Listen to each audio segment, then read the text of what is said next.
What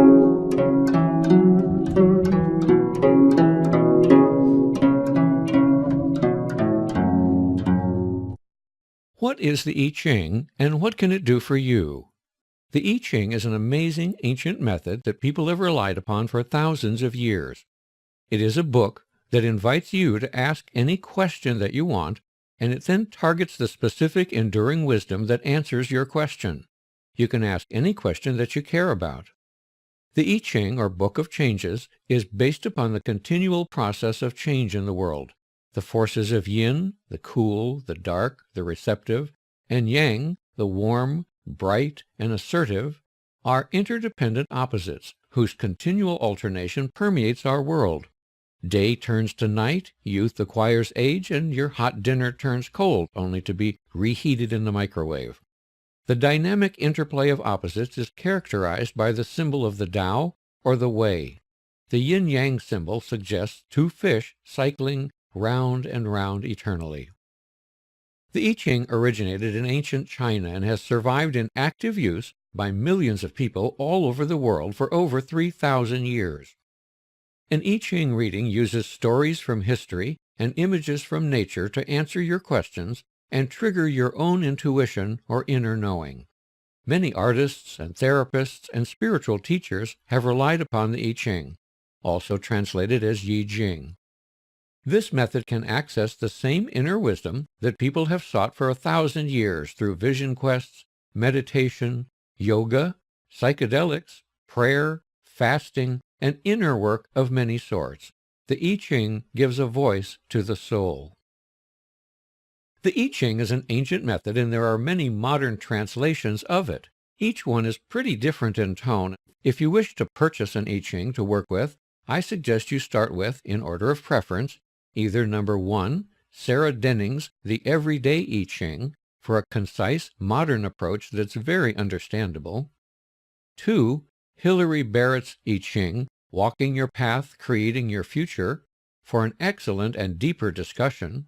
Or number 3, Richard Wilhelm's I Ching, for an earlier, classic translation, third in line as it's somewhat patriarchal, though often wise. The I Ching may be a useful guide, but why do we need guidance anyway, you might ask? Because everyday life requires us to rely upon partial and imperfect information. Because our personal blind spots get in the way of clarity and good judgment. And because we often have very limited time in which to make choices that can have huge implications for our happiness. Often the choices you make regarding a job, or a school, or a relationship can change your whole life. Plus, our conscious decision-making ego is only the visible tip of the iceberg of the whole self. And without inner guidance, our waking ego can be the village idiot of the psyche. I personally have found the I Ching to be a powerful and trustworthy guide to explore any aspect of our psychological or spiritual inner life. And it also addresses the outer practical world of everyday decision-making. I have used it extensively as a psychotherapist to empower clients. Most importantly, I rely upon it constantly in my personal life as well. My partner, Debbie Hart, and I begin every day with an I Ching reading, and we use the I Ching as an ally in making any important decisions. The I Ching is made up of 64 separately numbered universal topics, or hexagrams. Each of the 64 topics has 6 sub-variations. So within the topic of progress, there is blocked progress, gradual progress, finding allies to help you make progress, etc. Part of what I like about the I Ching is that it magnifies your own intuitive inner wisdom. If you could spend enough time in meditation, or journaling, or therapy, or at a retreat, you could arrive at your own inner clarity through intuition or direct knowing. The I Ching spells out subtle inner truths that we often miss. The still small voice of inner guidance within us has to compete with the noisy demands of modern life.